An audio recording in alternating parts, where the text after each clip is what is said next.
What is going on, you beautiful people? In this video, what we are going to be talking about is something that I learned from a book called Inner Excellence. And in this book, he gives a perfect breakdown on something that we can use every single day to actually get ourselves locked into the process instead of getting locked into the results, locked into what we want, locked into circumstances being perfect, locked into our outcomes being perfect.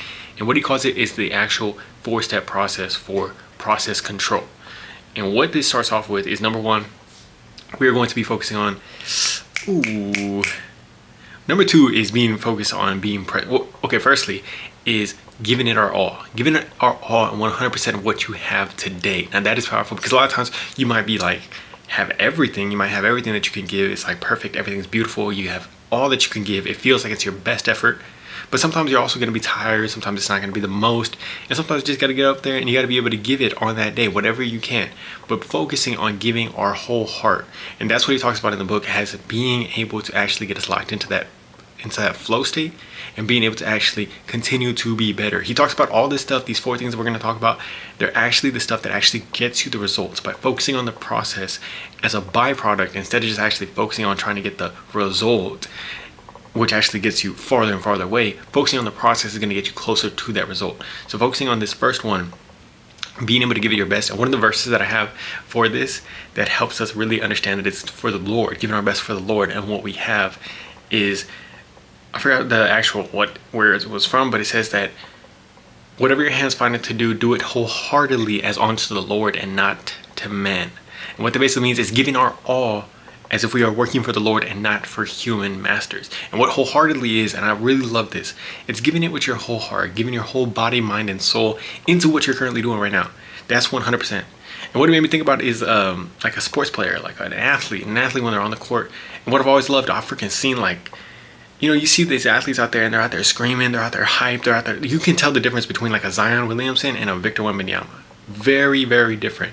They're giving it, Victor Wembanyama is giving his whole heart on the court and then off the court. And that's what we're trying to do in everything that we're currently doing, giving it wholeheartedly. And what it made me think about, like, I've always loved whenever you see the athletes, they're out there playing, they're out there doing their thing, and then all of a sudden they start, like, they get a big slam dunk, or it's like the playoffs, and all of a sudden you have these back-to-back, they're going back and forth and it's high intensity and they start like yelling and screaming and they're just like hype.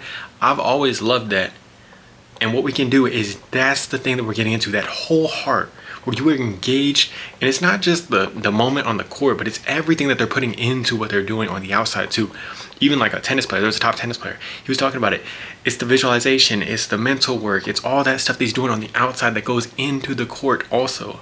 So all that stuff is the wholeheartedly. And it's funny because I was thinking about it last night and I had a dream that I was freaking playing basketball with Jimmy Butler. If y'all don't know Jimmy Butler, he's somebody that can get to this place that's super hype, super energy.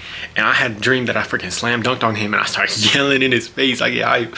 But that's what it is, man. But I was imagining myself last night, visualizing myself with that verse, going and giving my whole heart to this day and what I'm doing here. This for me is not just recording these videos, but also the visualizations that I'm doing when I wake up in the morning, the visualizations, the learning, and having joy with that, and putting it all into that, and knowing that I'm trying to do it wholeheartedly.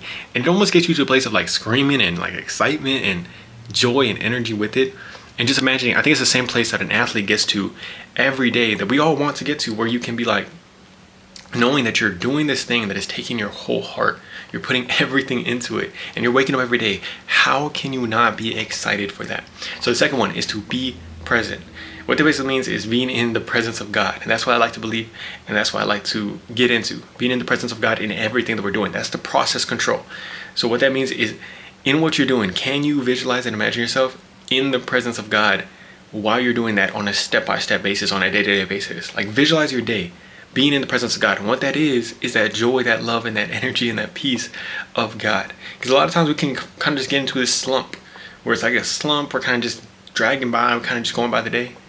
But if we can visualize ourselves going by and feeling the presence of God, which means that you feel the security knowing God's got me. One of the things I like to visualize is, I heard this verse in my Bible study, and it was talking about how God is always watching over us, and he's a present God that is always watching over us. He doesn't fall asleep. He's not just like asleep at the controls, but he's always watching over us. And I like to visualize him as like an eagle, and I'll put him like up there. I'll put him up there and I'll visualize him as watching me. And anytime we're doing anything, just knowing that God is seeing what is going on. If people are doing you wrong, if you're having some struggle mentally, physically, anything like that, if just stuff is really hard, or if it's going really good and you're doing things, you're like, hey God, look at what the hell I'm doing. Like, please, like I'm trying to do this for you. Just knowing that he's there and he's watching us. That allows us to get into the presence, and it can bring you into a joy when you're doing something. It can bring you into a peace and into a love for God, but then also for yourself and for other people, and that starts to emulate, and that's what gets you the results. The more that you're in that energy, that's beautiful, and it's been very, very, very powerful for me. That's what he talks about in that video, or in the book, how important it is to get into that. The third thing that we're going to do, he talks about be grateful. Be grateful. And also, before I even get into that, let me say, with all these things, I don't know, I'll say it after, okay? So yeah, third thing is being grateful. So being grateful is super powerful because it's actually going to be something that gets you into a momentum in your life. This is what I realized when I've been working, I was working at IHOP, and you know, when I'm going throughout my day, one of the things that I would do is constantly try to smile and give gratitude to God. I would always do this right here, tap on my chest and point up, because I would always see Steph Curry do that. Every time he would shoot a three-pointer, when he was shooting his three-pointer and he would make it, he would go back down to the other end and he would tap his chest and then he would point up to God. And I thought that was beautiful, because I've heard about like being able to get into that momentum of life is something. The flow state can be a momentum that you get into, and you have like, you can have verses, you can have mantras, you can have just kind of mental things that you do that help you get into that momentum of that good feeling of life. And the more that I've trained my mind to just like constantly do that, I started doing it when the bad stuff was happening too. I started doing it when people were treating me wrong, or when things were going wrong, or when I felt a little bit of struggle or anything like that. I started tapping my chest and pointing up, because that got me into momentum, realizing that it's a gift from God. It's a gift from God. It's a gift from God. Thank you, Lord, for this opportunity to trust you. So that's something that can get us into a flow state, into a momentum, into that good high vibration that we need to be and perform at our best. And for the fourth one, that one's going to be only controlling what you can control. That's powerful. And in the book, he just talks about being able to do that and do what you can control, and not trying to get so hung up on the circumstances or on the result, and being able to surrender. This is powerful because I believe it's something where we can be still and know that he is God. Be still and know that he is God. Knowing, okay, we can surrender our outcomes, and knowing we're giving it our all. The first one starts off with giving it your all, being able to go wholeheartedly into it, giving it your all. And then the second one and third one are also going into that. But you have to be able to relinquish control and not get so hung up on like, oh, it has to go this specific way. The more that we can surrender to what God is giving us every single day, the more that we can accept and just be like a little log floating on the river that God has set for us this day, the more that we can get into that flow state, the more that we can continue to trust him and feel good and be in that high energy. So these are the 4 steps for process control. This is all you're gonna do. I started doing this in the morning. I think that's gonna be powerful if you can do this. He talked about, okay, here also too. The example that he gave is he had a golfer that he was working with that was doing the PGA Tour. He had a golfer that he was working with, and he told him, hey, like you can try these 4 steps to be able to do it.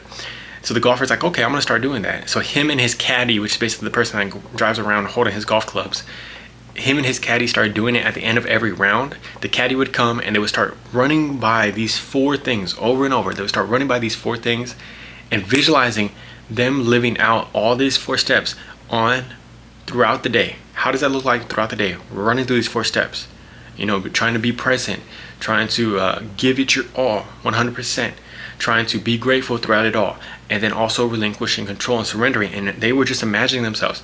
And this PGA Tour golfer is doing this, and he said he was doing this for about a couple of weeks, I believe. And after that couple of weeks, he actually ended up winning $1 million in a tournament, and that is insane. So that's the power of being able to do this pretty much every single day. Like, just imagine yourself doing this. Visualize yourself, really be able to see it, and bring this into every day, and realizing this is how you get the best results, by just focusing on the process. Love you guys very much, man. I'll talk to you on the next video. Peace.